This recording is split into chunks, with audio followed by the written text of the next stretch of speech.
วัสดีนะเพื่อนๆนะมันนี้แล้วก็มาเล่นเกมมาเล่นเกมนั่นเองว้าซึ่งเล่งเราก็อยู่ในนอนอยู่นั่นนะอีปิกนั่นเองอีปริกนั่นเองอีปริกโมเมนต์หนังอันอย่างวะอย่างนี้แหละอีปริกเนี่ย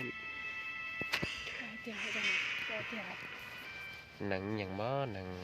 บุพพังสังกะโลนะอันนั้นก็คือหนังบุพเพสันนิวาสนี่เองอยู่แรงปริก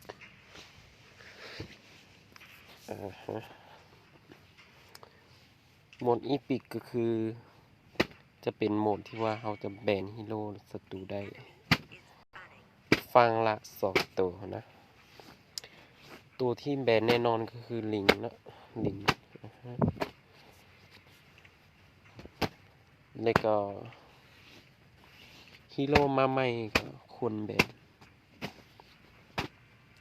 เพราะว่ามันโหดเหลือเกินก็เจ้าแบนเกวนเจอร์นี่ก็โหดสมควรได้ว่าขั้นมีพวกนักฆ่าที่ว่าไวๆนี่ก็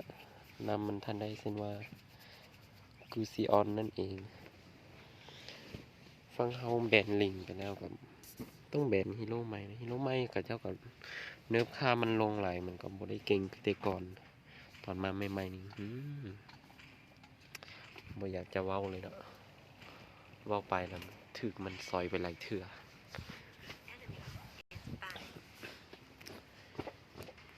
นะครับ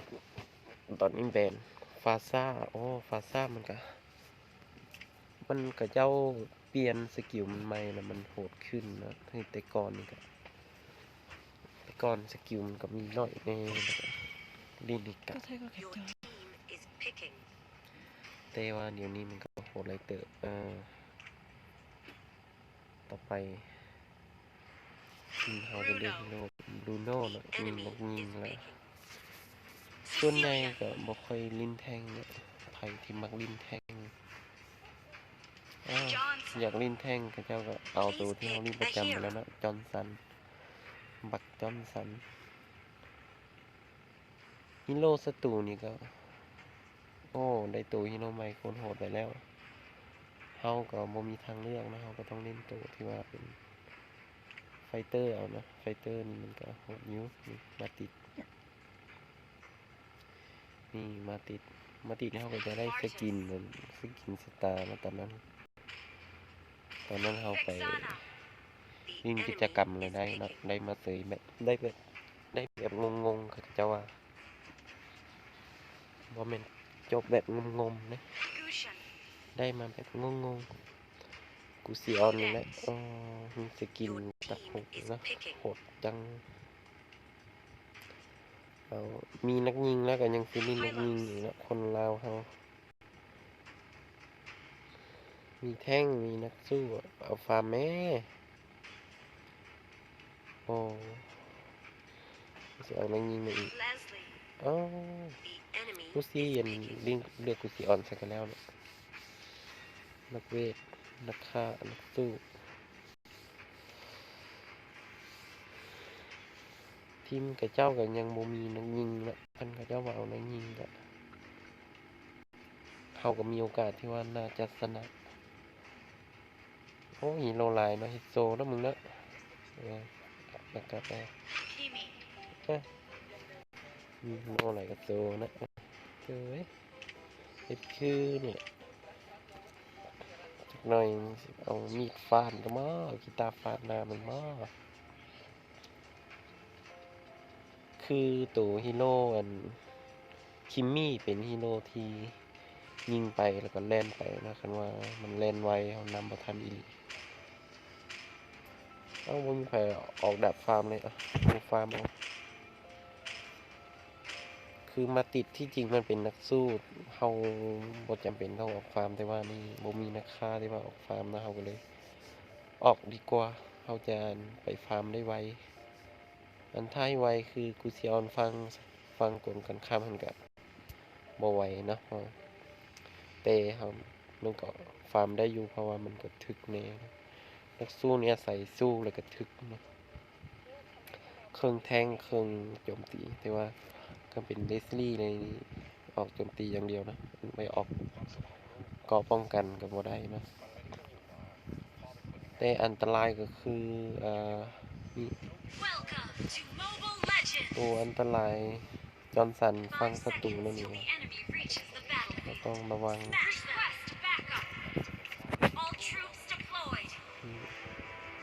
สกิลที่เขาออกแม่นตัวนี้แหละสกิลนี้มันจะคันเขาใส่ศัตรูจะ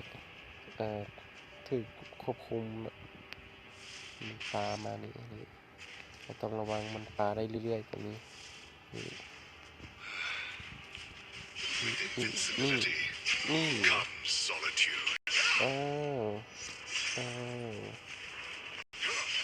โอ้มาเล่นกลางมันเลยก็แล้วเจนะมาเล่นกลางตอนต้นเกมก็ให้ยังมาได้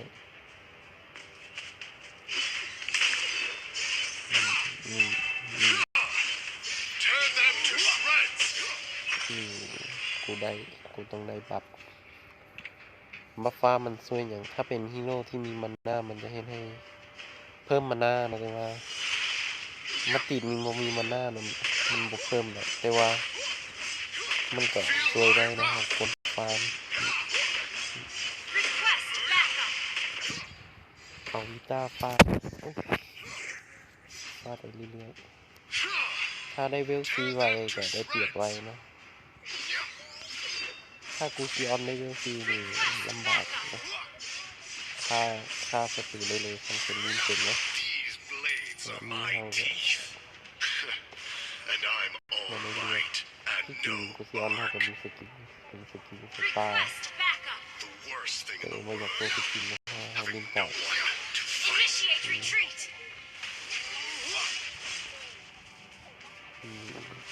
อันได้เวลซีเนี่ยกับเจ้าป่าแล้วฟาดลงได้เหมือนตรงนี้เนี่ยรวมไปได้เนี่ย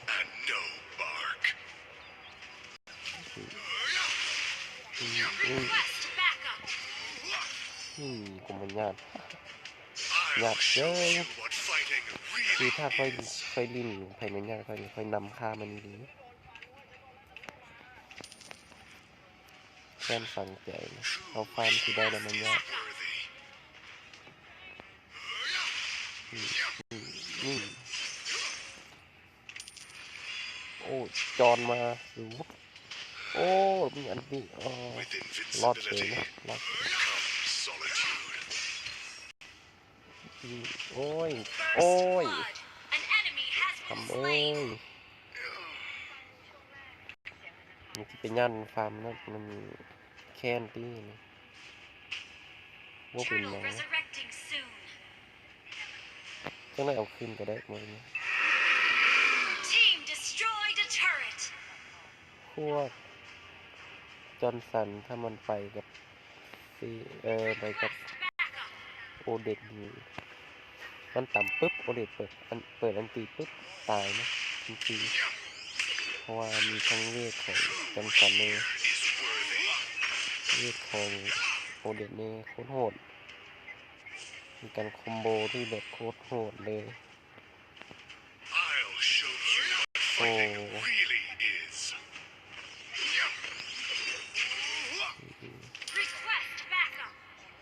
เกิดคันที่จริงออกเล่นไวแต่ว่านี้ศัตรูมีพวกและเวทหลายหอกันเวทอีกคนนะ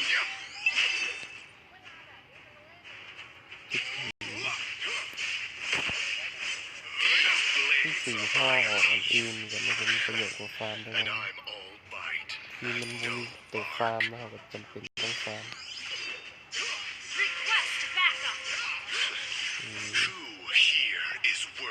ข้อดีของท่าสองคือเขาใช้แล้วมันจะตีไวนะบุกตีกับท่าหนึ่งใช้แล้วบ่มีอย่างเลยใช่ไหมฆ่าไปได้อยู่แล้วนะแทงมันคึกกว่า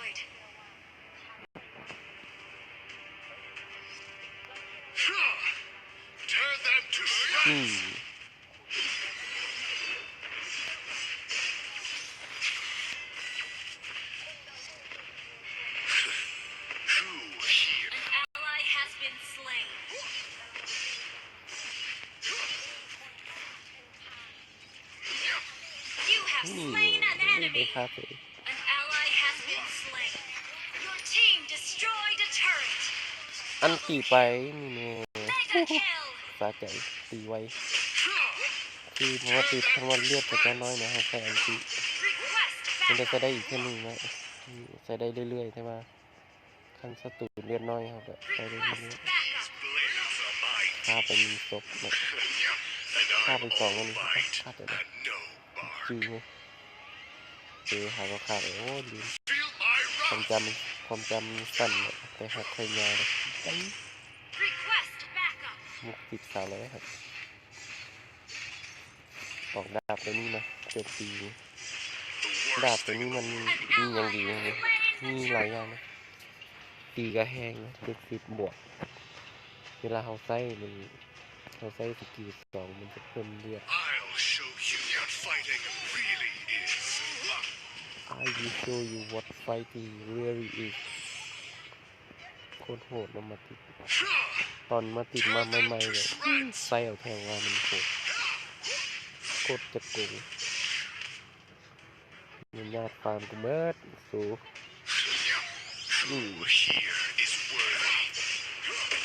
Initiate retreat.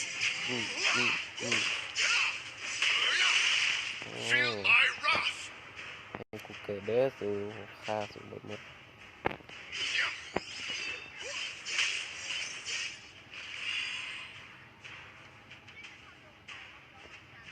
โอ้มีกันบวกกันอยู่เลนกลางต้องไปซวยนะต้องไปซวย Enemy has been slain. Killing โอ้ spree. ยเขาจะมองมีทางถึกมันจับนะข้อดีของมาติดคือใช้สกิล2 Unstoppable. ว่ามีทางถึกจับได้นะขนาดเป็นกระต่ายของนันหน้านี่หรือว่าฟังโก้ก็จับบ่ได้แต่ว่าฟังโก้นี่ระวังนะต้องใช้กัน Shut down. พกดาบโจมตีเป็นเลือดเลยมันยากนะเสร็จให้กูเน่บ่ได้นะเวลาจนสันไฮโตจริงๆระวังจนสันมันจักหน่อยมันขี่รถมานะแปลงร่างเป็น Transformer มันมาแล้วตุ้ม Turtle resurrecting กาด soon. เรื่องมันต่ำกำแพงโอ้ใช้ได้เก่งอ An ยู่ enemy has been slain. เก่งอยู่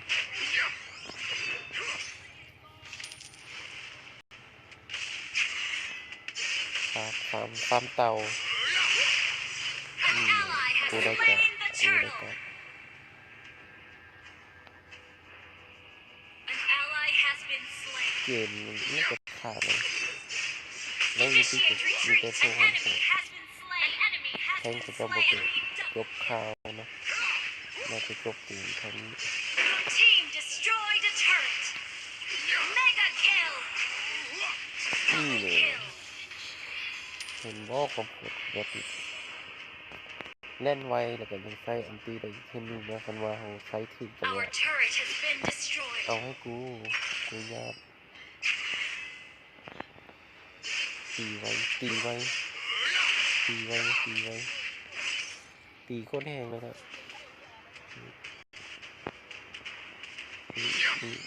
เคลียร์เลนกับไว้ได้เงินนี่โอ้อย่าลิ้นบนโลกที่โอเด็ดเอ๋ยเจ้าจะตายเล่นไว้นะอันที่ได้แค่นึงนี่ยังสร้างตีได้ต่อเนื่องเลยเล่น Our ไว้ turret is under attack. An enemy has been slain. Ally has been slain. โหด Legendary. มอโหดไหม An นี่เป็น enemy คน has โหด been เลยใช่ slain. แบบต Wiped อนที่ out. สการินคือให้โคตรตัง Our turret has been destroyed.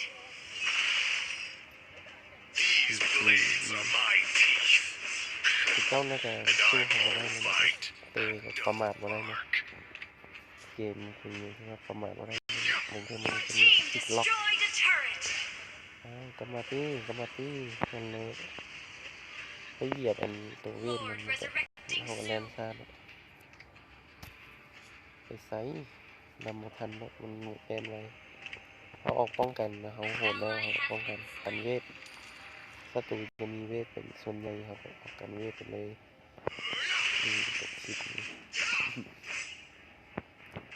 อ้าวกูสิออนพระ Request เจ้า backup. บ่เกิด With ตัวฟาร์มบ่ invincibility เกิดแล้วจบข่าว comes Request solitude. backup. ตัวฟาร์มบ่เกิด อันติ An โอ้ enemy ย has แซ been นตีบ่ทัน slain. เนาะให้กูแน่ Request นี่จัง backup. สันอยู่ในเกมแล้วเขาตีหลอดเป็น True ความเสี่ยง hero ที่ is สูง worthy. เพราะมันมาต่ำมันจะขี่รถมาต่ำตอนเขา An ally has been ขับไปได้ slain. เนี่ยเป็นความเสี่ยงที่สูงหลายบ่ควรบ่เฝ้า Request ก็ได้ backup. แนวใดเขาก็โหดอยู่แล้วนำมันฆ่า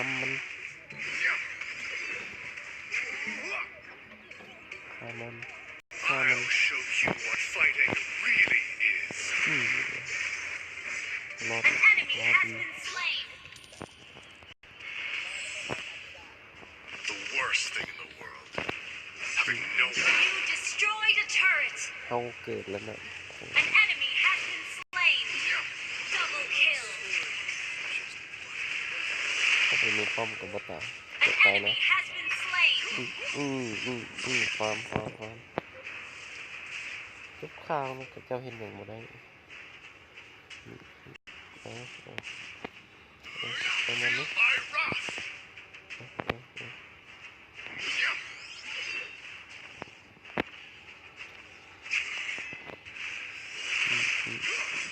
อืม The worst thing in the world. Having no one to fight.